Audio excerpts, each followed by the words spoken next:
Assalamualaikum warahmatullahi wabarakatuh.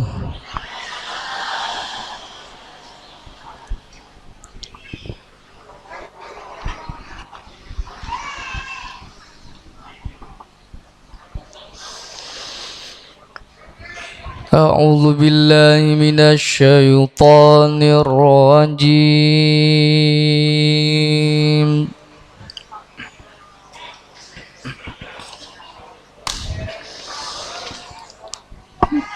Bismillahirrahmanirrahim.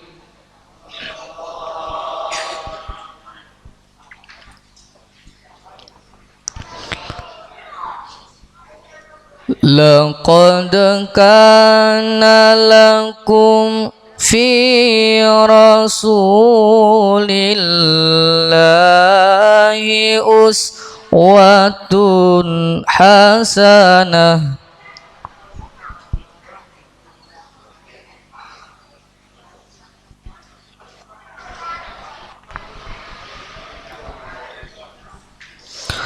Uswatun hasanatul liman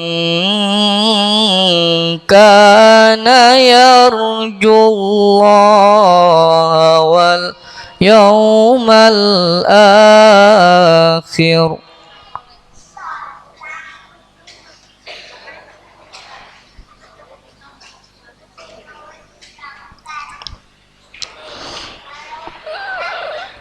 Liman kana yarjullaha wal yawmal akhir wa dzakarallaha katsiran.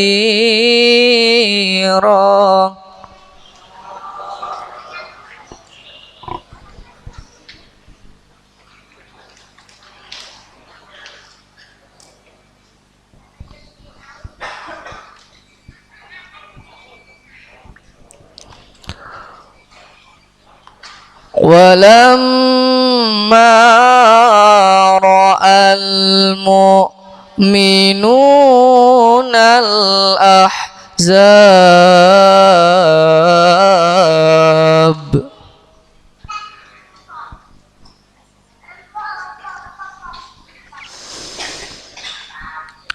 qalu hadza ma wa'adanallahu wa rasuluhu wa sadaqallahu wa rasuluhu.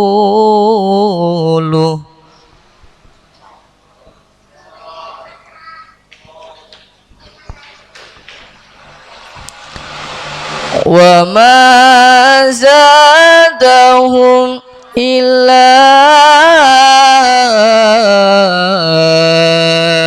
imana wa taslima.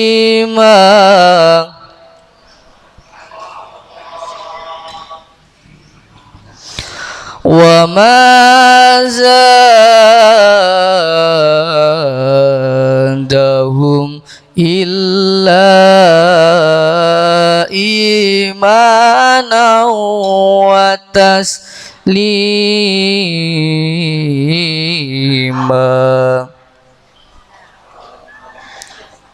Sadaqallahul azim. Sungguh telah ada pada diri Rasulullah itu suri teladan yang baik bagimu, yaitu bagi orang yang mengharap rahmat Allah dan kedatangan hari kiamat, dan yang banyak mengingat Allah. Dan ketika orang-orang mukmin melihat golongan-golongan yang bersekutu itu, mereka berkata, inilah yang dijanjikan Allah dan Rasul-Nya kepada kita, dan benarlah Allah dan Rasul-Nya, dan yang demikian itu menambah keimanan dan keislaman mereka. Waalaikumsalam warahmatullahi wabarakatuh.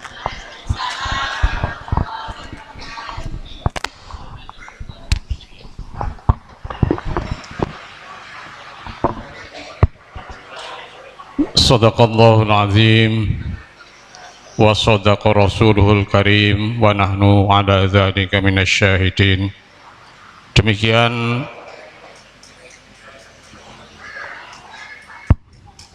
Demikian jamaah sekalian, Ananda Renaldi dan Ananda Anissa telah bersama-sama membaca ayat-ayat suci Al-Quran dan terjemahnya. Mudah-mudahan kita sekalian yang mengikuti dengan seksama, mudah-mudahan Allah SWT senantiasa merahmati kita sekalian. Amin Allahumma amin.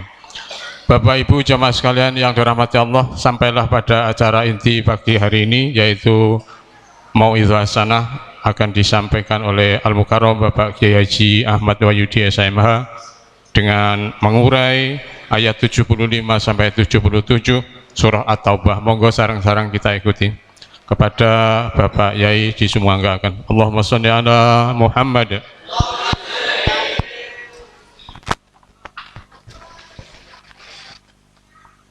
Assalamualaikum warahmatullahi wabarakatuh. Alhamdulillahirabbil alamin.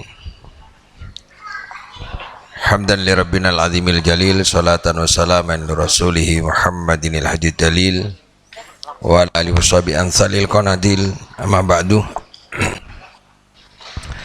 Para jamaah rahmati Allah,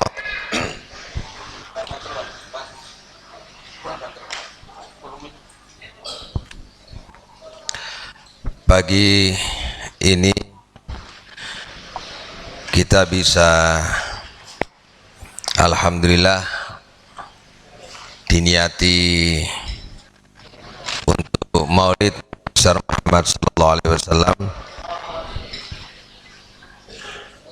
Mudah-mudahan dengan peringatan ini semakin tebal iman kita, semakin cinta kita kepada Rasulullah SAW dapat dibuktikan dalam kehidupan sehari-hari.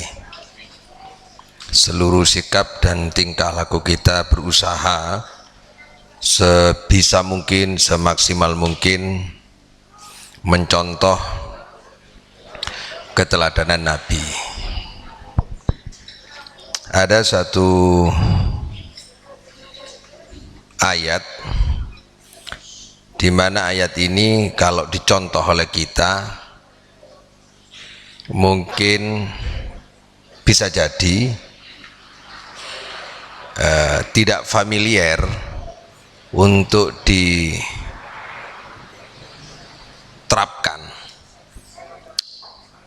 karena belum terbiasa, padahal itu hak,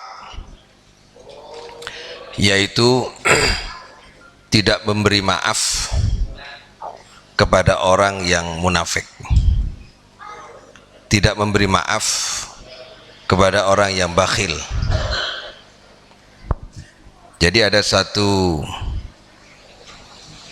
peristiwa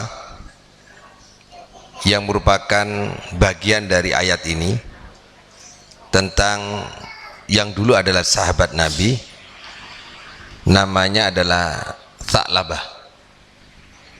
Tha'labah ini orang yang tidak pernah ketinggalan ketika sholat berjamaah. Tha'labah ini sahabat yang sangat rajin di masjid. Satu peristiwa ketika Tha'labah habis sholat selalu terburu-buru pulang dan tidak sempat mengikuti zikir bersama dengan jamaah yang lain. Salam langsung pulang. Ketika kebiasaan itu kemudian ditemukan oleh Rasulullah SAW, Tha'labah itu ditanya, kenapa kamu setiap selesai sholat keburu lari pulang? Kata Tha'labah, karena saya harus berganti baju dengan istriku, karena aku tidak punya baju lagi untuk sholat, harus gantian dengan istrinya. Berarti miskinnya sungguh luar biasa. Bagaimana dia mengatur waktu antara sholat, kepatuhan kepada Allah, kepada Nabi, dan juga bagaimana dia menjaga istrinya agar tetap sholat, memenuhi syarat-syarat sholat, sehingga setiap selesai salam beliau kemudian pulang agar bajunya bisa dipakai istrinya untuk sholat. Tha'labah ini adalah orang yang sangat miskin. Suatu saat karena miskinnya itu kemudian dia mohon kepada Nabi agar didoakan untuk dimohonkan kepada Allah bisa merubah nasibnya agar menjadi orang yang kaya. Melihat kondisi itu Nabi langsung kemudian mendoakan. Singkat cerita, dari doa itu kemudian Tha'labah berubah nasibnya jadi orang kaya. Dia jadi peternak, dia jadi penggembala kambing, yang kambingnya bukan hanya 10, bukan hanya 100, tapi memenuhi tempat-tempat pemeliharaan kambing di daerahnya. Kalau di sini di gunung-gunung atau di sawah-sawah atau tempat-tempat di kebun, saking banyaknya. Karena banyaknya itu kemudian dia telah meninggalkan sholat jamaah karena kesibukannya mengurus hartanya. Suatu saat Tha'labah ini diminta oleh Nabi agar berzakat. Singkat cerita, dihitunglah zakat itu sesuai dengan jumlah kambing yang dimiliki. Apa jawabannya Tha'labah? Ini bukan zakat, ini pemaksaan. Tha'labah yang sudah tidak lagi seperti dulu, yang banyak meninggalkan jamaah, termasuk juga membantah apa yang diperintahkan Nabi besar Muhammad SAW. Saat itu pula kemudian Tha'labah setelah mengucap seperti itu, Nabi memerintahkan untuk tidak menerima zakat dari Tha'labah sampai meninggalnya Nabi besar Muhammad SAW. Saat Nabi digantikan oleh Khalifah Abu Bakar Siddiq, Tha'labah datang ke Abu Bakar Siddiq untuk berzakat. Zakatnya juga ditolak Abu Bakar Siddiq. Saat diganti Khalifah oleh Umar bin Khattab, Tha'labah akan zakat, ditolak zakatnya oleh Umar bin Khattab. Sampai kepada Utsman bin Affan, ditolak lagi zakatnya oleh Utsman bin Affan sampai dia meninggal dunia. Jadi dilihat dari konteks ini, orang yang munafik, ciri-ciri orang munafik salah satunya adalah ketika dia berjanji dia mengingkarinya, dia dusta. Ketika dia berkata dia dusta. Rasul, aku miskin, kesulitanku kalau ibadah harus ganti-ganti baju, doakan aku jadi kaya. Kalau kaya aku bisa beribadah dengan tenang dan bisa sedekah. Ternyata diingkari, janjinya diingkari, perkataannya dusta. Ketika dapat amanah dia khianat. Itulah alasan kenapa Tha'labah akhirnya dimaafkan dan diterima zakatnya. Jadi sesungguhnya tidak ada tempat bagi orang munafik untuk mendapatkan maaf dari orang lain. Karena dia munafik itu adalah antara perkataannya dan hatinya tidak sama. Ucapannya benar, hatinya ingkar. Itulah orang yang munafik.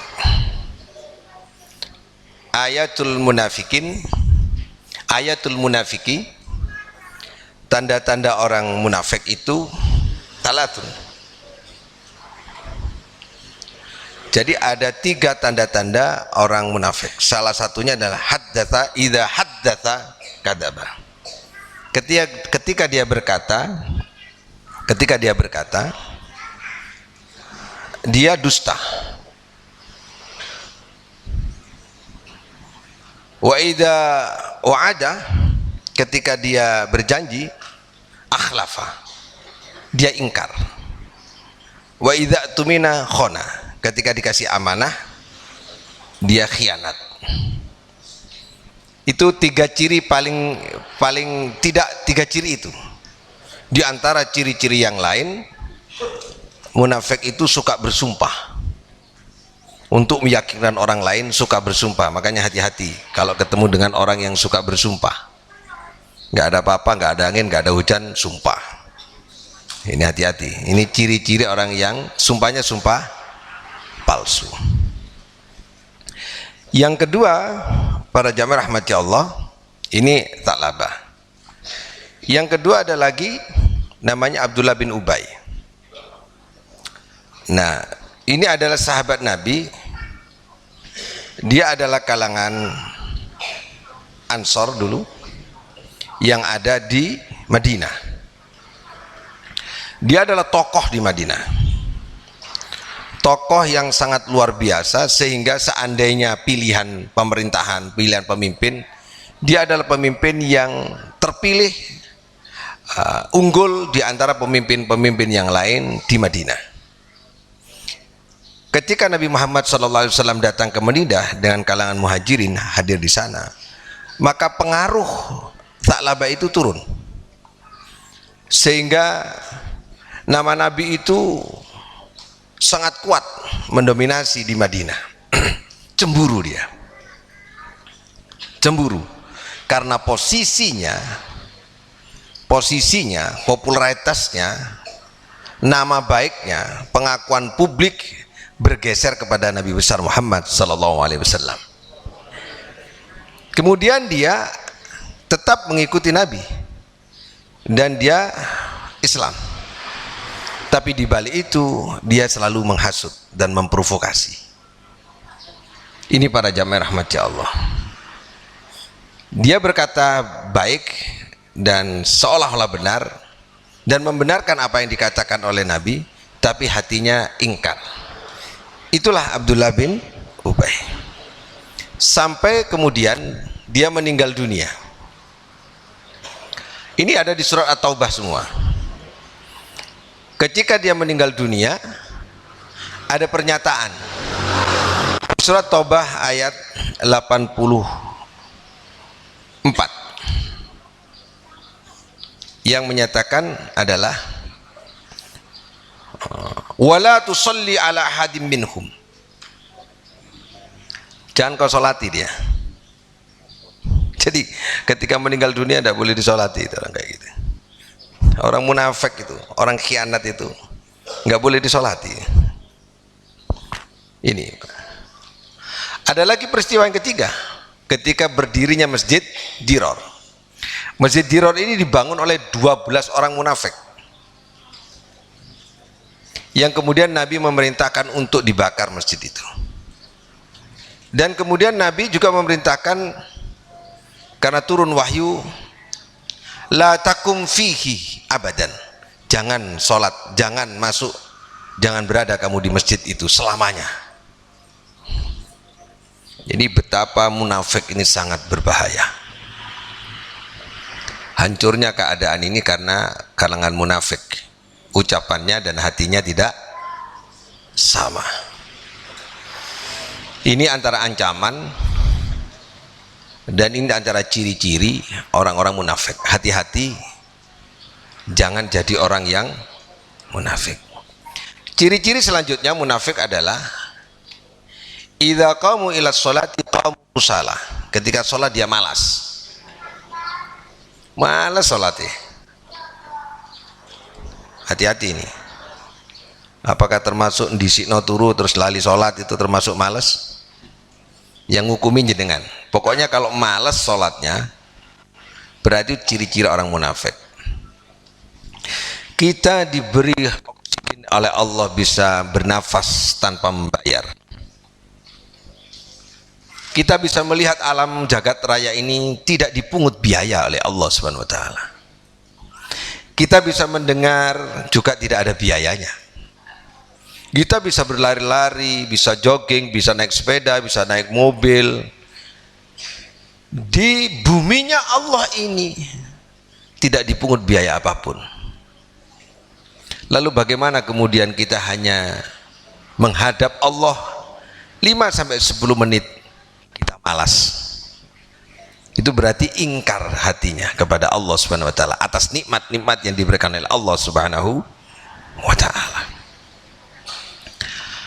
Dari cerita saya yang singkat ini, mungkin tidak utuh cerita saya, tapi saya ingin menyampaikan substansi dari cerita ini, sejarah dan peristiwa ini. Apa penyebabnya orang itu memiliki nifak? Nifak itu sifat kemunafikan yang ada dalam hati seseorang. Kenapa orang itu munafik? Penyebabnya apa? Kita baca di surat At-Taubah ini.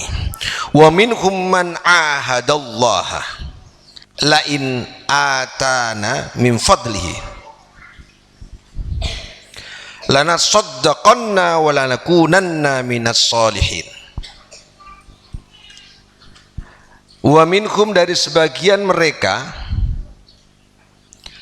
telah berjanji mereka itu kepada Allah Subhanahu wa ta'ala, sungguh jika Allah memberi kepadaku, sungguh jika Allah memberi kepadaku, seandainya aku dikayakan itu, seandainya aku diberi kesempatan untuk jadi orang yang sukses, seandainya aku jadi pemimpin. Hati-hati nih, kan kita kadang-kadang kalau dalam keadaan tidak punya apa-apa membayangkan punya apa-apa, kalau keadaan tidak menjabat membayangkan kalau menjabat. Seandainya itu kan biasa dalam diri manusia. Seandainya aku diberi seperti dia, aku akan dan seterusnya. Min fadli,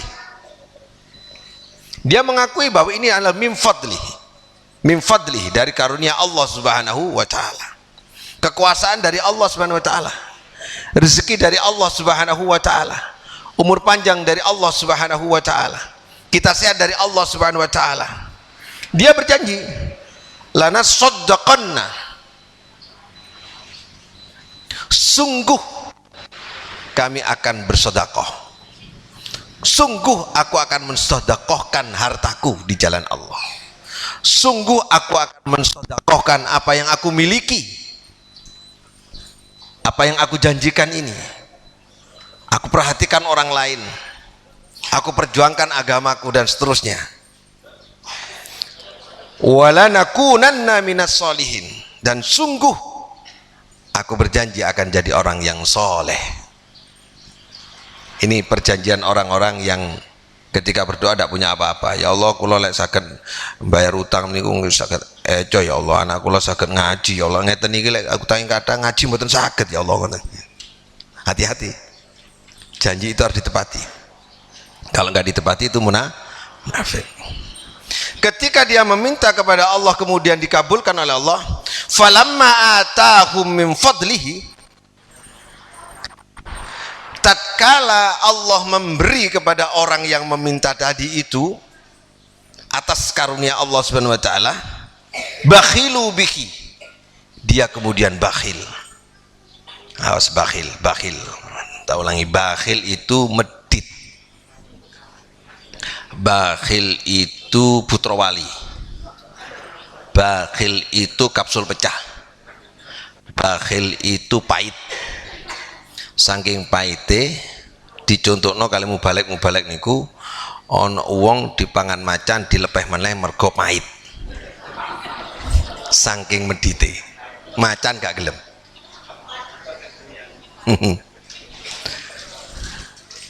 Bakhilu bihi,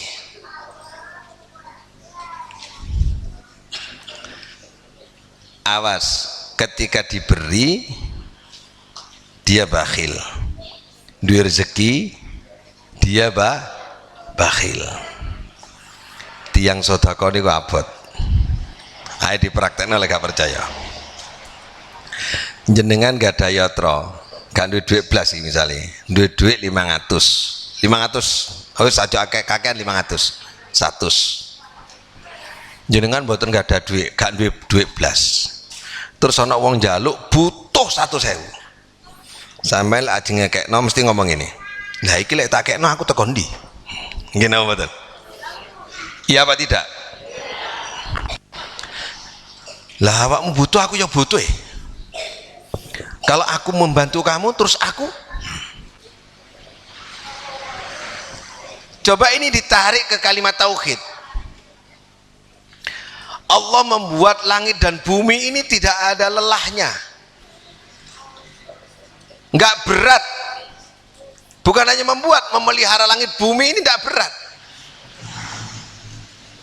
Kenapa ketika kita tahu bahwa seluruh langit dan bumi dan jagat seluruhnya ini dibuat oleh Allah, isinya dibuat oleh Allah, ketika kita mengeluarkan duit 100, kita mengatakan terus aku tekondi, Allah kok nanggep opo?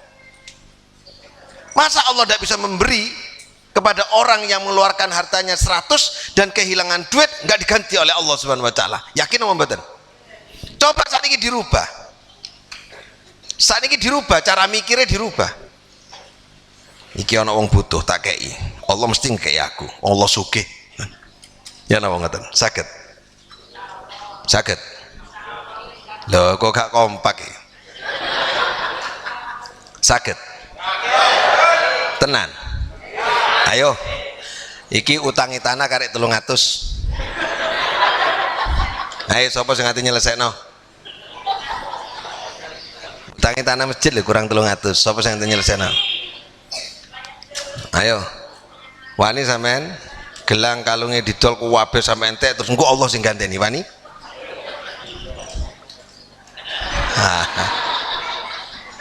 Gak jawab.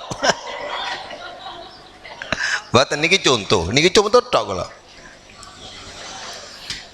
Kadang-kadang tauhid kita ini harus dipertanyakan ketika kita ragu. La tas'alni rizqaka.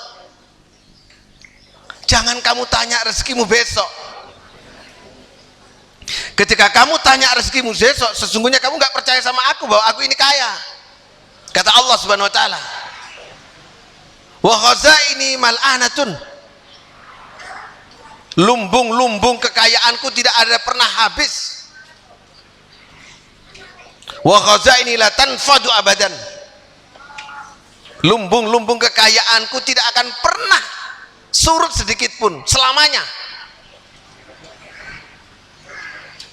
Gini apa betul? Ini kita tauhid yang paling cilik nih. Nah, kenapa kemudian orang bakhil ini jadi musuh?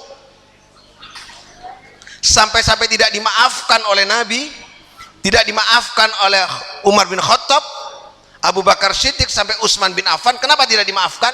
Karena hakikatnya dia telah menyatakan bahwa Allah yang telah memberi dicampakkan, dipalingkan,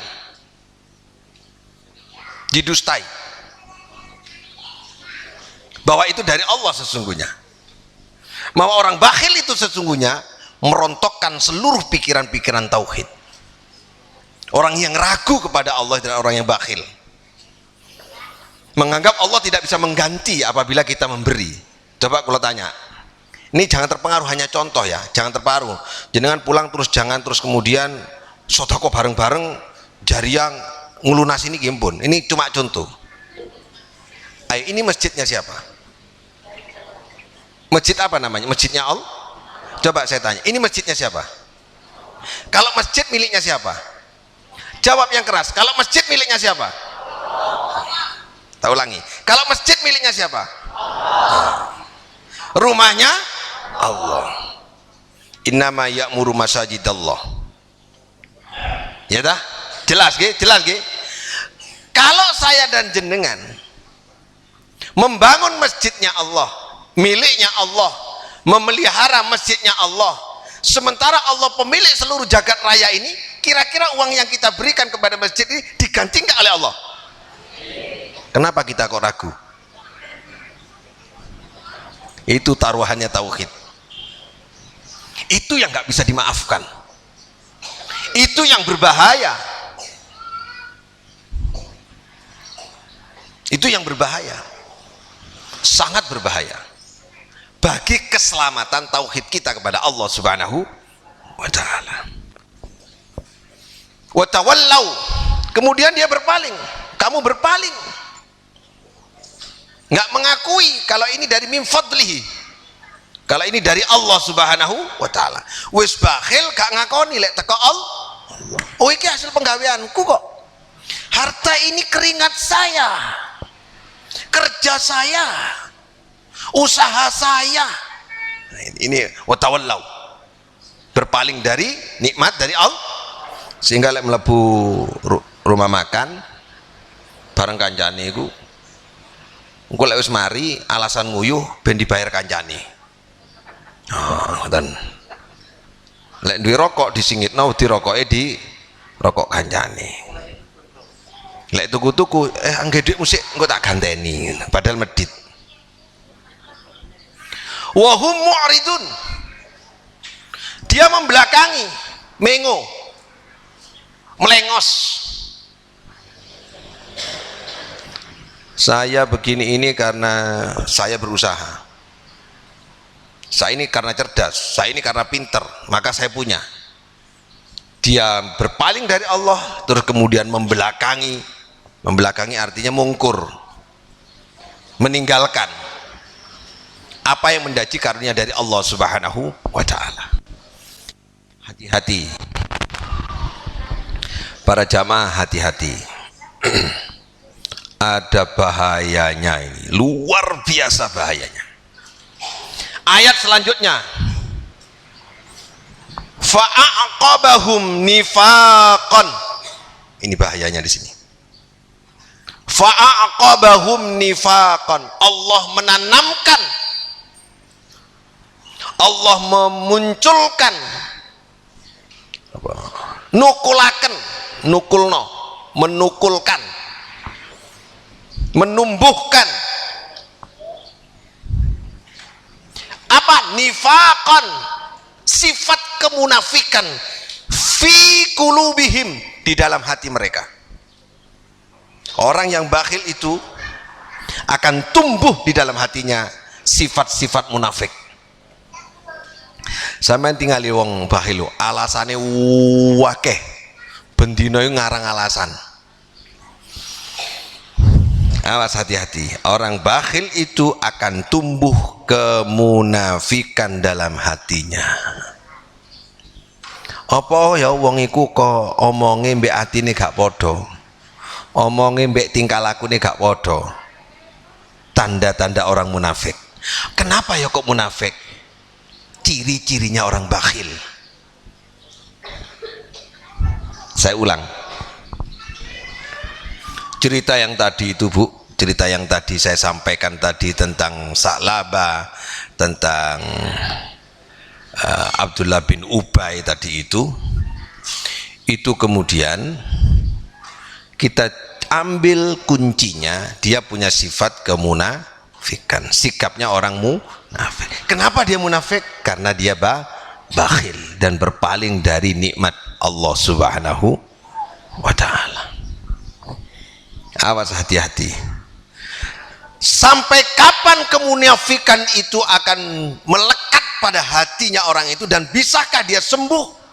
Nggak bisa.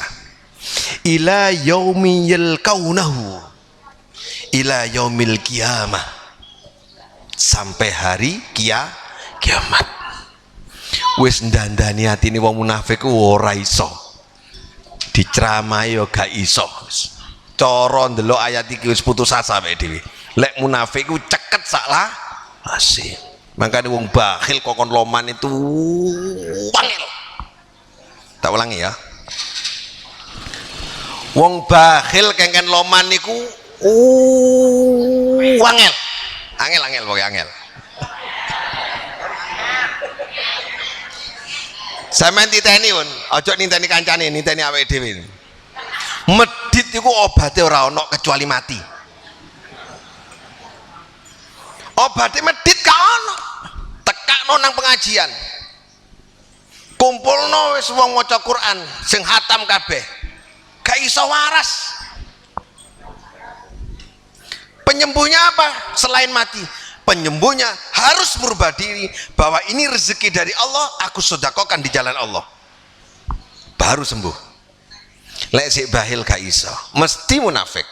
Wong bahil ngelahirno munafik. Munafik lahir karena bakhil. Bakhil lahir karena ingkar. Ingkar karena dia berpaling dari Allah. Nganggep Allah iku gak duwe. Hati-hati. Ila yaumil qiyamah, sampai hari kiamat. yalqaunahu, sampai berjumpaan dengan Allah Subhanahu wa taala. Baru besok lek wis ketemu be Allah kon sing medhit ya ngono. Oh iki rai-rai medhit iki kita. Ngoten. Ya apa iki? Muga-muga kula kalian jenengan wis ngaji niku nggih, ngaji niku ya. Lek atine ngaji ngeten. Niki rungokno HP-ne DKN sik. Niki ngaji niki sing penting. Lek kepingin ngrubah, lek kepingin berilmu, lek kepingin angsal kata. Ngaji lek kepingin angsal kata. Latihane loman. Welah wis. Saestu nih. Cara oleh ngomong rodok kasar ngono nggih. Cara oleh ngomong kasar. Buktine salat, buktine ngaji, buktine maca Quran, buktine wirid. Diterima napa boten kali Allah, delokon tingkah lakune. Lek medhit ora iso wis. Medhit yo gak iso. Istaghfir lahum aw la tastaghfir lahum. Kamu mintakan ampun kepada Allah, tidak akan pernah Allah menerima ampunannya. Aw la tastaghfir lahum. Kamu mintakan ampun atau tidak kamu mintakan ampun sama saja. Gak iso. Dijawabno sepuro ora iso, wong medhit iku. Hei wong medhit. Percuma memohonkan ampun sama dia. Karena Allah tidak akan pernah mengabulkan orang-orang yang bakhil. Diumbar istidrot. Hei wong bakhil, mandek kok lereno. Ing gepuk atine iku lho. Gak ngekeri jenengan iki, ngekeri awak dhewe. Ojo bahil pokoknya. Ojo medit. Saestu. Getun, kuwetun. Wong niki dunya-dunyane Allah, bumi-bumine Allah, masjid-masjide Allah. Sing dibahilno niku napa? Wong kula kalian jenengan diparingi, melek ya dikei, ngrungu ya dikei, sehat ya dikei, iso ngomong ya dikei. Kok medit? Dasar gak tahu harga diri blas. Ngono. Nggak tahu diri orang bahil.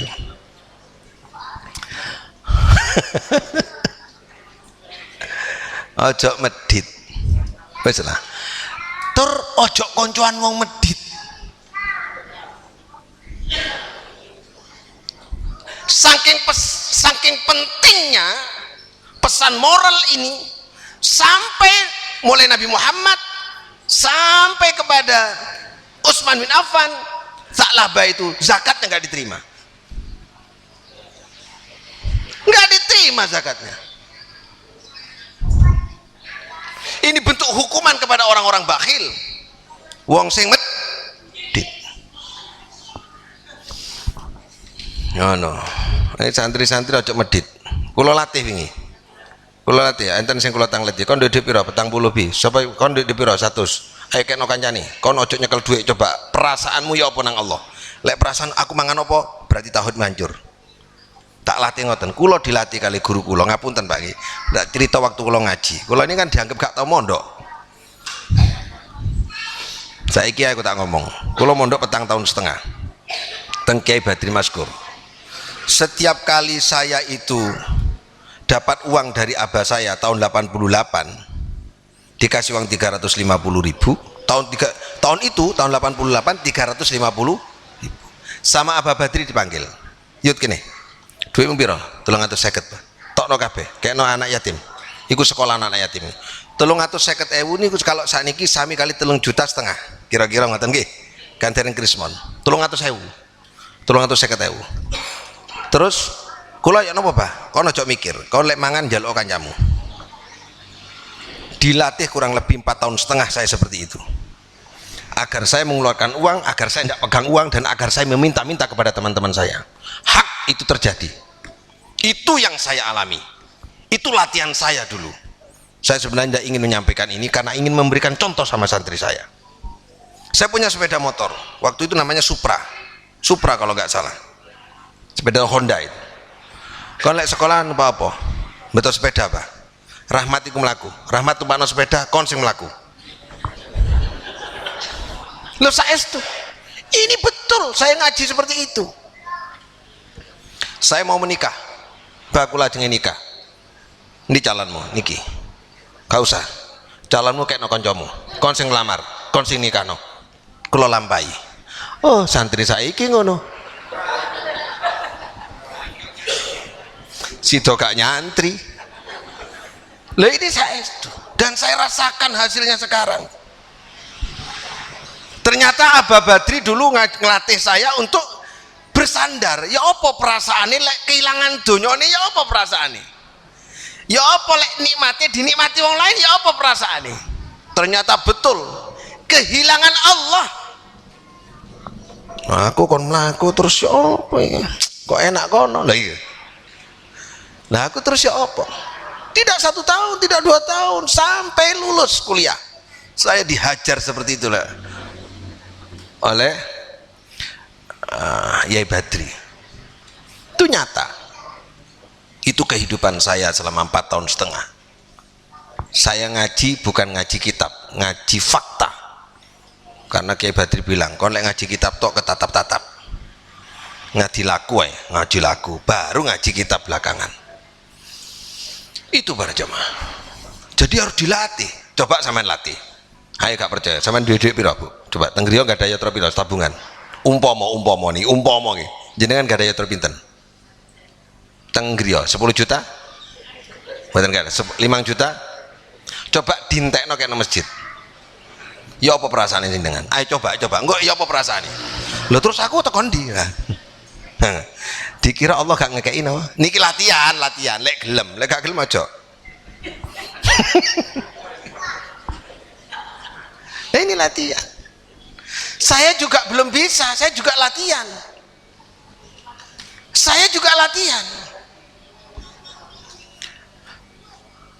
Tanah ini alhamdulillah hampir lunas. Hampir selesai. Anak saya tanya, kenapa dibuat anu? Loh, ya apa sih? Latihan. Ini investasi, ini tabungan. Allah Maha Kaya. Kulo nate ditagih, iku kok dihapus ya nang ya. Tak cerita iki soalnya. Kulo nate ditagih, engko hapusen. Takokno umi. Bayar sik 500 swidak paling. Hari ini ku semerap hari ini ditagih. Besok minggu depan saya butuh duit 300 juta. Jare sing nagih. Umi bingung yo napa Bi? Ya napa niki Bi? Kula mlebu kamar ngomong, alah masjid ya Allah ben bayar engko Allah sugih lah apa ruwet-ruwet gak usah dipikir, tinggal turu kali kula. Niki latihane saking Aba Badri ngoten. Tinggal turu. Lu ono telepon teko kancaku. Ji aku tak rono. Oh nggih. Ke sini. Anak-anak sholawatan. Ini kejadian betul, anak sholawatan. Naik ke mobil, itu apa Ji? Sholawatan. Oh ya, masjidnya kok belum jadi. Aku ini rekeningnya berapa? Aku kasih 100 juta aja. Nggak minta saya. Dikasih 100 juta loh. Ini aku sinten sing ngengken. Allah. Lihat kenyataan ini. Fakta. Pokoknya jangan ragu kepada Allah. Coba dari Cengho ke sini apa gak duit itu? Tahun 2015 kita bangun pondok Cengho itu. Tidak berhenti sampai ke sini. Dulu kita diprediksi bahwa tidak akan mungkin bisa membangun pondok tanpa orang kaya. Kita buktikan sekarang. Kita tidak bersandar dengan orang kaya, bersandar kepada Allah. Jadi hati kita harus kepada Allah Subhanahu wa ta'ala. Wis taatinya dan sinten. Niki kula pidato ngalami. Duduk olehne moco. Tapi kula waca ternyata pas. Ternyata memang bakhil itu berbahaya. Siap? Kula mboten nedhi lho nggih. Iki aja dingenekno. Iku kan alasane ate njauh sumbangan nang jamaah enggak. Cara omong kasar gak disumbang gak pateken. Tak deweni iso aku. Iso tenan iki. Allah kaya. Lek jenengan nyumbang tak terima. Nah, gak disumbang gak lek jenengan nyumbang tak terima. Diulangi mana ya? Jadi latihan kita untuk ibadah kepada Allah, Pak, itu adalah loman. Sholat dilatih dengan loman. Coba ya, sampai kepada sholat. Idza qamu ila sholati, ciri-ciri orang munafik ya, ciri orang munafik. Innal munafiqina, sesungguhnya orang munafik, idza qamu ila sholati qamu kusala. Ketika sholat, dia sholatnya adalah malas. Kenapa orang munafik itu malas sholat? Karena dia punya sifat munafik. Kenapa dia punya sifat munafik? Karena ditempatkan oleh Allah, ditumbuhkan hatinya Allah dengan sifat nifak. Kenapa dia punya sifat nifak? Karena dia bakhil. Bakhil penyebabnya. Berarti sumbernya kepingin semangat beragama, senang beragama, adalah hilangkan sifat bakhil. Nopo kok bakhil? Karena Allah membenci orang bakhil. Wong rezekine teka Allah kok diakoni. Wong rezekine teka Allah kok gak dikekno nang jalane Allah. Wong niki amanah kan sange Allah. Kuncinya di sini, Pak. Kuncinya nggih. Niki terus ya Abah Badri ngeten. Nek kepingin awakmu oleh barang sing kon karepke, urip nang donya sesuai karepmu tapi aman selamat waras seger donya akhirat, caranya adalah cita-citane adalah niati adalah meraih cintanya Allah. Tak ulangi. Kalau ingin kula kali jenengan selamat donya akhirat anak putu kabeh, niat urip niku meraih cintanya Allah. Kenapa bakhil itu tidak? Karena bakhil itu merusak cinta kita kepada Allah sehingga Allah tidak cinta kepada kita. Coba nggih alon-alon. Lek Allah cinta kali kula jenengan sedaya. Allah sing duwe donya, Allah sing duwe langit, Allah sing duwe kuwabeh niki. Lek Allah niku seneng teng kula kalian jenengan, kira-kira kula kalian jenengan dijiarno melarat apa enggak?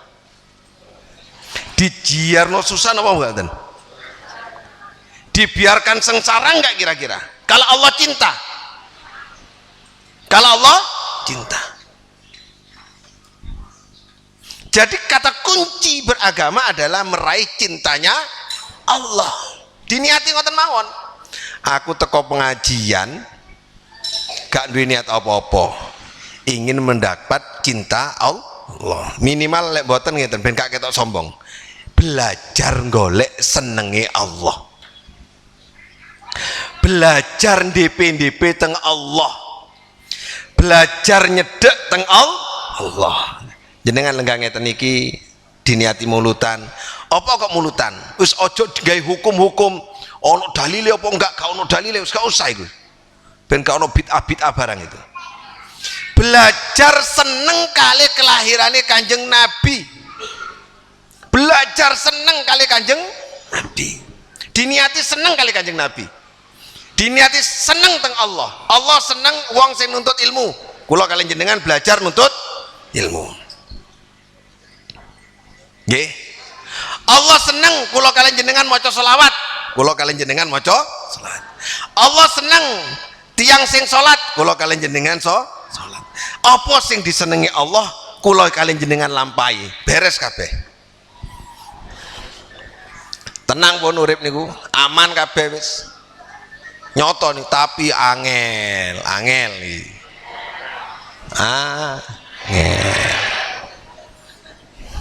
Coba nggih. Ojo lali contoh wau niku, contoh sing tengah jeng wau niku. Kenapa Abdullah bin Ubay kemudian menghasut, memprovokasi sahabat-sahabat Nabi, memfitnah dan seterusnya? Karena dia punya kepentingan agar posisinya tidak dikalahkan oleh Nabi. Dia punya kepentingan jabatan. Kepentingannya lebih dominan sehingga menutup kebenaran. Kata tiang ngilokno wong liya mergo posisine wedi ilang.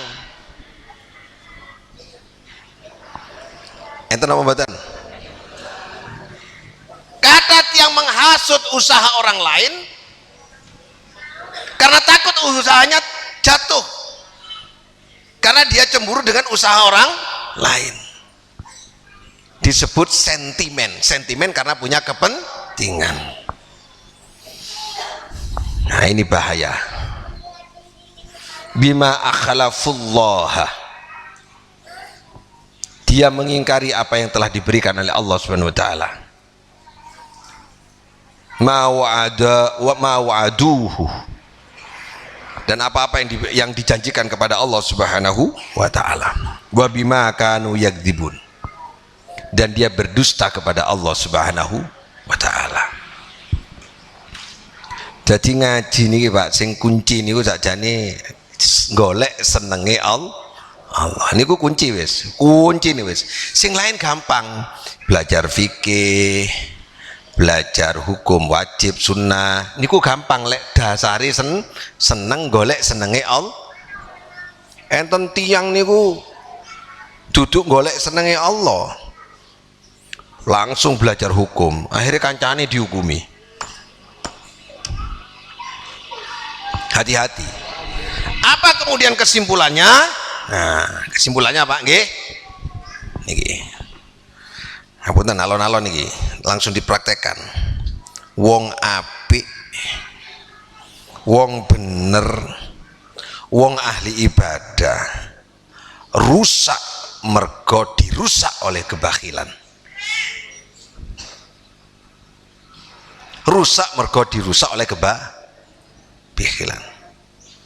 Bahil itu berarti sombong, sebab ngaku lek dunyane dek. Tapi wong rusak iso dadi apik mergo loman.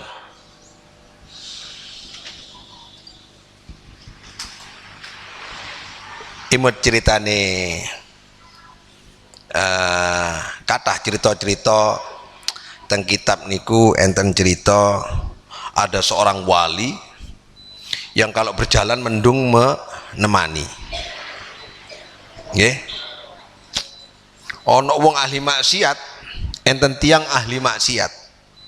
Rumangsa awake akeh dosane.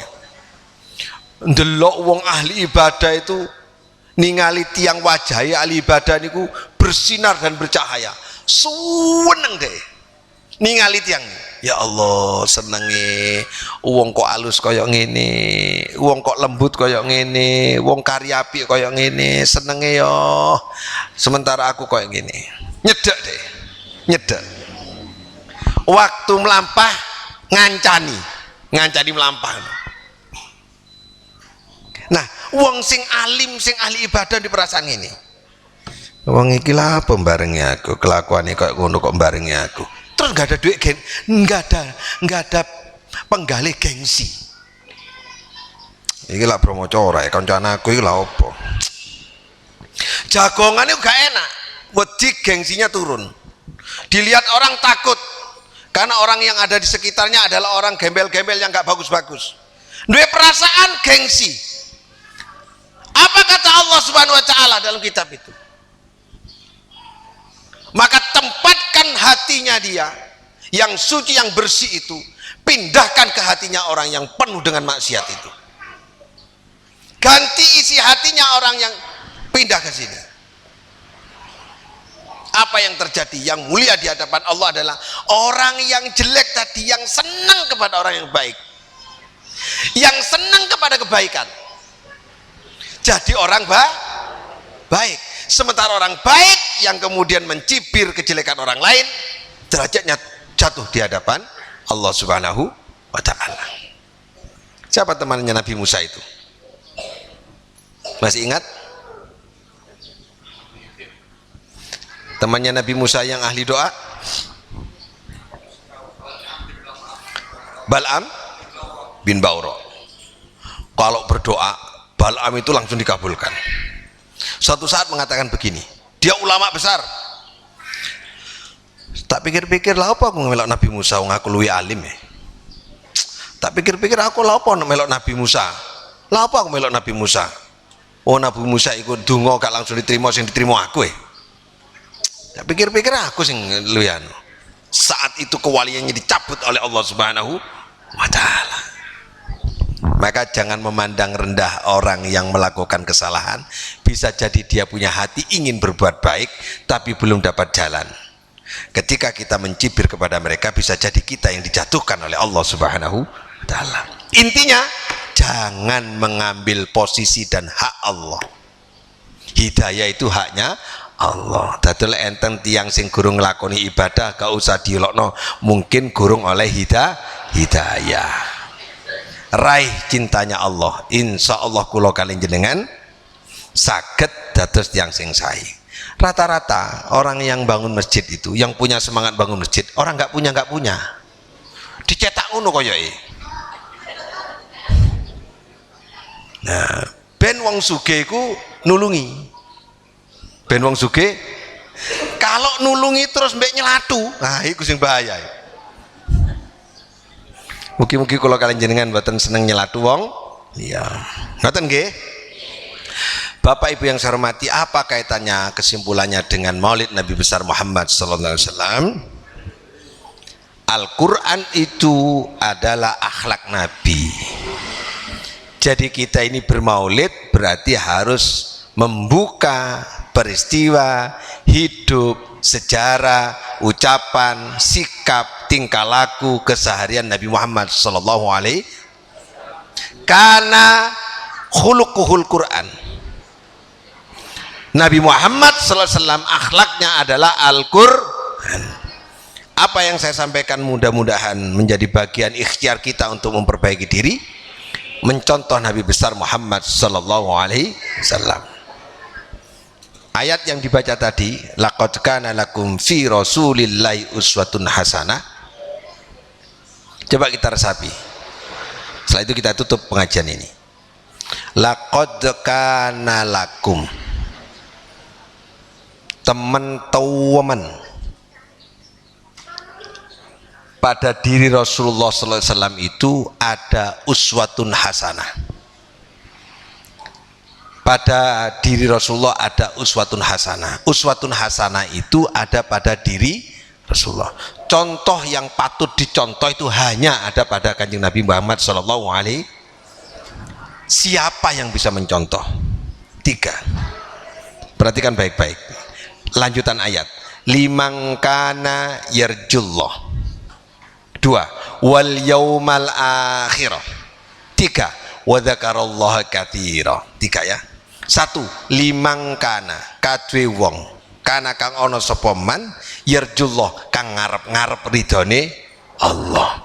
Siapa yang bisa mencontoh Kanjeng Nabi? Yang mengharap ridhonya Allah, bantu karena ridhonya Allah, ngaji karena golek ridhone Allah, teko ahad pagi karena golek ridhone Allah. Nomor kali, wal yaumal akhirah, yang dicari adalah berharap selamat akhirat.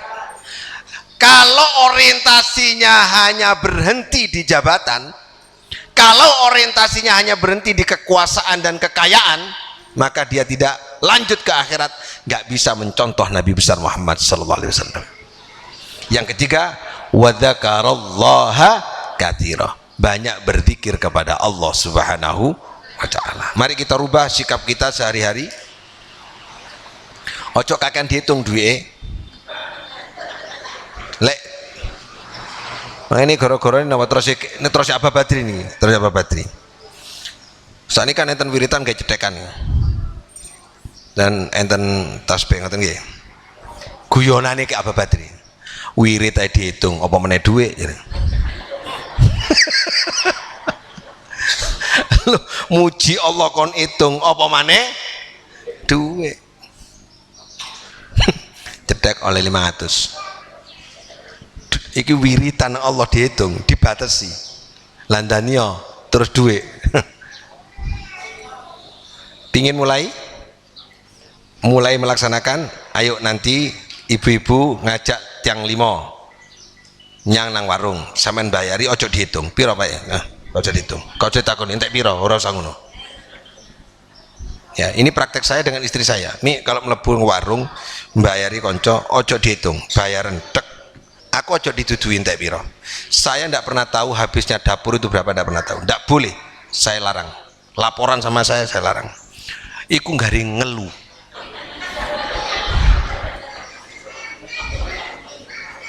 Otak ini harus dilatih. Sebab lek dihitung, mungkin ngitung. Kita sampe ning golek piro, dihitung kok. Hitung-hitungan terus, hitung-hitungan terus. Di matematika. Min haitsu la yahtasib, tidak bisa di matematika. Latihane mulai saat ini nggih, engko lek wangsul nggih. Aja mulai sik. Mandek nang warung kancane dijak. Nah, sampean bosi. Sampai duit entek sampean baru wangsul. Anakku perlu iki tekon di terus. Kau usah dipikir, engko latihane ngoten. Siap? Alah. Alah.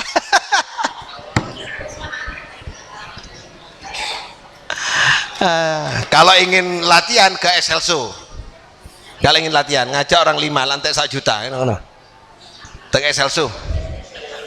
Sing larang-larang niku Pak, lek ngajak iku sing larang-larang.